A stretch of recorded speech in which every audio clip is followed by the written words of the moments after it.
सानाम को सगुन दाराम मेना नोआ अब सानताड़ सावता यूट्यूब चैनल रे सानाम को ठेन ले साड़ेट के कोड जोहार तो कथा है कुना नियगे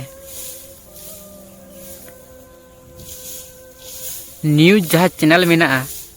जहाँ सानताड़ सावता मेन तबन बाड़ाया सानाम होड़ के तो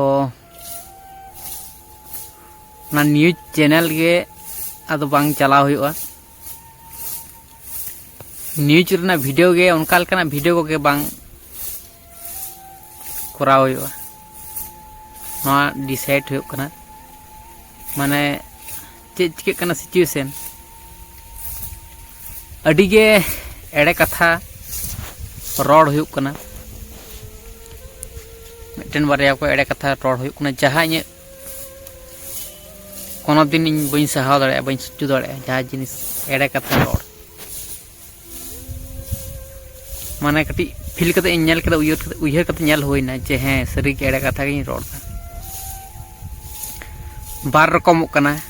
माने न्यूज चैनल चलाव सनाኝ कना किंतु एड़े कथा रोड हुई कांती किछु किछु जायगा करे तो कारण दो हुई कना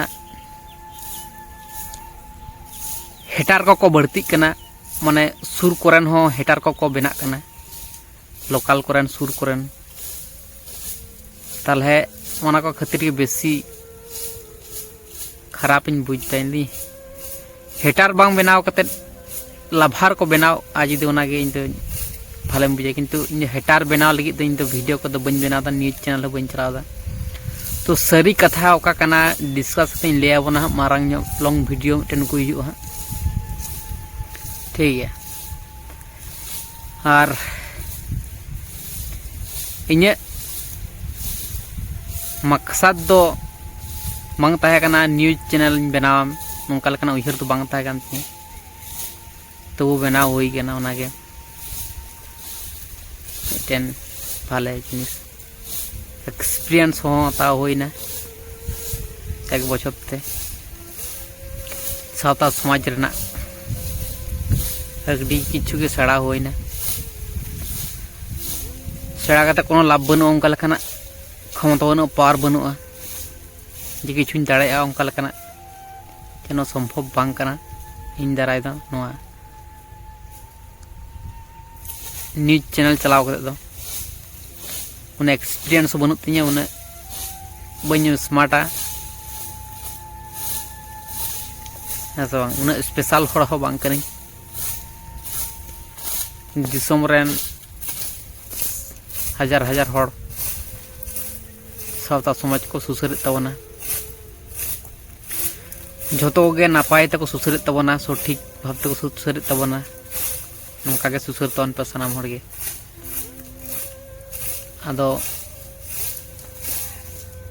मेन कथा जहाँ हुई कना नेल दन जे डिप्रेशन रिन तहन कना टेंशन रिन तहन कना चिदा बन बुझ दाड़ा कांते प्रत्येक दिन टेंशन डिप्रेशन माने एंजॉय गिदरे कनी इन दो माने सब समय हंसी खुशी रिन तहना एंजॉय रिन तहना किंतु चे खातिर टेंशन हिजुक कान ओना जिनिस तो बुझ दाड़ा कांते इन दो कटी खना के दिसोम रेना चिंता होना ताहे कान तिया किंतु डिप्रेशन टेंशन चेत रेना हिजुक काना नोटिस केदाኝ नेल दኝ जे दिसोम निये गे टेंशन दिसोम होड़ को निये गे टेंशन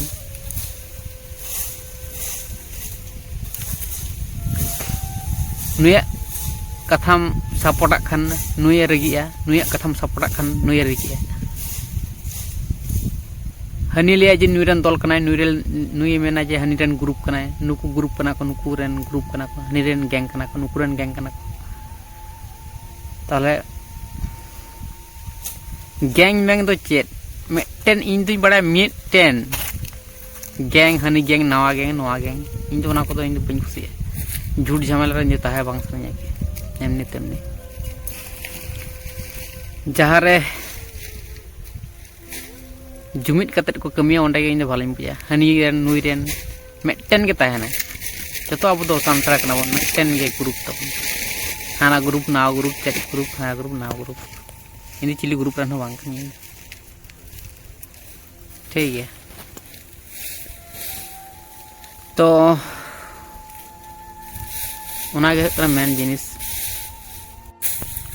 नेल दिन नोआ न्यूज खातिर गे टेंशन हुई कना दिसोम निये गे टेंशन तला न्यूज चैनल गे दोहो बांग गानोआ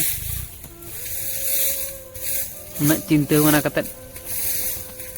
चेत हो उन्नति दो बांग गानोक कना उन्नति चिका दे उन्नति ओंका लेकना ओका दो बनो पावर बनो क्षमता बनो उन्ना स्पेशल हड़ हो बांग कना जे बिराट किछुम कराव का ऐसा तार मध्य भूल त्रुटि हो गो जहाँ को जुदी होई कान तिया भूल त्रुटि इके के पे सनाम को ठेन इकेñ खोजो कना सनाम को ठेन गे जहाँ को के जहाँ देश की जुदी पे मने दा जे इन सला भड़ी व्यवहार कदा ओना खातिर इकेñ खोजोआ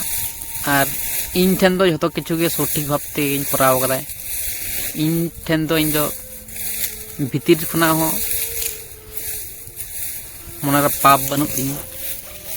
और चेतान खुना हो इन दो सठिक गिन कराव का तार मध्य जुदी भूल होई कान तिया का करे बन बुझ जड़ा कना ले इन पे जे ओनारा भूल होई कान तमा सानाटा भूल कान तमा ठीक है और इन भूल इन सुधरव रन चेष्टा गया और इन सुधरव गया ठीक है। तो ओना कथा न्यूज चैनल खातिर के समस्या हुई कना जखन न्यूज चैनल के दोहो बांग गानोआ आदो सोशल मीडिया रे हिजुग चवान चोंग ना तो बन ले जड़ायो कना किंतु नेल दिन चे चिका हुई कना किंतु न्यूज चैनल दो एके बारे गे बंद हुई आलो पे रिक्वेस्ट बढ़ावनी इन दो न्यूज चैनल चला लगी दो समस्या झमेला रे इन दो बांग ᱧᱩᱨᱩ सनाᱧᱟ और न्यूज चैनल चलाव कतर की नेल दे जे बेसी झमेला प्रॉब्लम सृष्टि कना प्रॉब्लम क्रिएट होना ठीक है। तो ओना कथा और इन दो कोनो समस्या बन कुसिया झमेला बन कुसिया इन दो ओना खातिर इन दो जहाँ तिना को जहाना को नाहाचार इन रहो इच्छा मत को कराव रहो इन चे हो बन ले पड़ा जखन रोड़ा मिद धाव झतो हड़ा रोड बंद तकवा नौकार रगे बन दुगा जखन रगे दुगा रे खतरनाक तोड़ को बतर चाबा इन हूँ निजे बतर परते रगी उदुग पर इन चेल का रगी दुग के ना रगी बन दुग बड़े झूठ झमेला रगे बाम थालेन खान दो रगी को बाम दुगा है से बांग नौकार दो सीधे सदा नेलोआ किंतु अडी रगी गियाኝ गिद्रे हो इन दो बुझें जो किचु तार मध्य जुदी रगिया तो खतरनाक रगी हुआ नौका जहाँ बांग बुझ के रगिया दो ठीक गया बेसी घड़ी बांग तायना और बुझ कते जो किचु बुझ कते तुम रगिया एड़े खान तो अडी आलादा और मिटन जहाँ कथा कना इन दो कोनो दिन इन दो निजे खुना दो प्रॉब्लम बन सृष्टिया तार मध्य बाय चांस जुदी होई कना तो ना खातिर के खोजोआ जहाँ जुदी प्रॉब्लम को सृष्टि को एड़े खान के सृष्टिया ता छड़ा दो तार लहा दो इन दो पहिलो तो बन सृष्टि बड़ा ओका रना समस्या हो तीस रना समस्या हो इन निजे खुना तो बन सृष्टि कदा तीस रे हो कोनो जीवन रे हो इन जत घड़ी बड़ाया कदा बुझ कदा जत घड़ी दिसे तिया जन्म को ठीक है बड़ाय कते दो इन दो भूल दो बन कराव कदा से भूल दुन कराव का रहो जा को भूल जुदी कराव कदा ना खातिर दो इकन खोजोआ बाय चांस रे दिसे और बन दिसे ठीक है जहाँ जुदी प्रॉब्लम को सृष्टि एड़े खान गे इन हुई रगिया बखान दो इन दो पहिलो तो प्रॉब्लम बन सृष्टि बड़ा गया एमनीते ठीक गया। तो ओना गे ओना कथा अल्प खबर तबना जुमिद कते कमी तोन पे जहाँ बांग जहाँ दो खुद दो तहन गया प्रत्येक होड़ा के जहाना बांग जहाना खुद दो तहना है से बांग ओना खुद साब कते इदम तहना एड़े खान गे प्रॉब्लम सृष्टि चला आम जुदी खुदम समाधान केते ओना मन जहाँ खुद मेना ओना जुदी समाधान केदा उनी हम बुझ दाड़े चे जिनिस चे कना बांग कना जतो किछु क्लियर लेन खान के समाधान करते लहा से मांग लगती खुद खुद मन रे दो तो जीवन चलाव दो अड़ी कठिन गया सन्देह करते दो जीवन खाना दो अड़ी मुश्किल गया तो उनागे कथा और नेहर दो उना स्पेशल हड़ हम बांग कना जे दिसोम रे लगती गे आम छड़ा बांग हुआ इन छड़ा बांग हुआ नौका कोनो दिन हुई कना कि तला नुआ दो कथा तो बांग कना और नुआ तीसरा कथा तो नौका कथा तो बांग हुआ जे इन खातिर गे बांग हुआ दिसोम रे सुसुर ठीक है तो नुआ गे हुआ कथा माने अडिगान हड़ के मेना को दिसोम रे भूल को कराव रहा बांग को इके बांग को हताव बांग को खोजो भूल कदम बुझ दड़ा कना जे भूल कदिन तबु रहो इके क्षमावाय खोजो क्षमा इके वाय खोजो किंतु इन दो कान गिद्र दो बांग करनी मन खुना पूरा साफ पिए इन दो ओना खातिर इन दो जहा किन मेना जहा कथा किन मेना पूरा सफा सफिन मेना परिष्कार मेना कोनो लाजा बनु बोतर बनु अहंकार बनु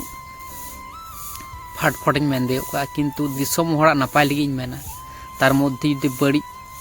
मेटे को नेला तो चे हो चिकते बन तीन ओनागे कथा जहाँ करे जुदी अहंकार पे नेल कातिया रगी पे नेल कातिया रस पे नेल कातिया ओना खातिर इकन खोजोआ ठीक है इन दो जतो गे इन दो पहिल ताहे कन जहाय साला गाते गिद्रा थे जिगरी दोस्ती बनाव कते माने अडी नपाय गाते किंतु तार मध्य अड़ी रकम गाते को तहन गया कोई इन बन नीचे को से बन इंसल्ट को मैं ऊपर मना को जो को नपाय गया था जो को नपाय गया इन होयतो जहाँ करे खुद तहे तीन का करे फल्ट तहे भूल तहे माने का करे खुद तहे तीन को बड़ा है तो ओनागे कथा तो मारंग लंग भिडियो मिट्टन गुया हाँ बेसी तो बन रड़ बड़ाया को बारे बेसी डिस्कस करते लाभ बना तो सोशल मीडिया एक्टिव तहन रहो न्यूज चैनल बारे तो बन तहना कारण दो दम problem Srishti hate problem problem problem in दो कोई अल्प रगी एड़सिया इन दो कोई खान कोई अल्प रगी एड़सिया कारण दो इन दो सोशल मीडिया हेज लेना दिसोम सानाम सानता लगित जहाय मने दा जे इन लगित दो बाय हेज कना उनी लगी हुन हेज कना है सब उनी नपाय लगी इन हेज कना ठीक है तो प्रत्येकटी सानता लगित नपाय लगी इन हेज लेन तबना न्यूज चैनल रे किंतु कागर जदि भूल हुई खान दो इकन खोजोआ ठीक है मिट्टन सानताड़ हो बन बादे पे तबना सनाम सानताड़ लगी भले लगी इन हेज लेना ठीक है तो ओना कथा आदो न्यूज चैनल आदो बन हिजु ताबना किंतु परवर्ती काल रे जहां दो रिक्वेस्ट करते जदि भले आप तो उनका रिक्वेस्ट दिन बुझा जे जो लगती तीन तखन चिंता भावनाया हेज दो बन हिजुआ कि चिंता भावनाया चिंता भावना करते नेले चिके ठीक है तो ठीक है ताले तेहन दो इन धाबी के कमी चला है और ड्यूटी चला ठीक है ठीक है ताले सनाम को गे लेसड़ाद गे गोड जोहार और अंतर पे दुलड़ तहन कना सनाम को ठेन दुलड़ मिन पे तबन ठीक है तो ठीक है ताले सनाम को ठेन लेसड़ाद गे गोड जोहार।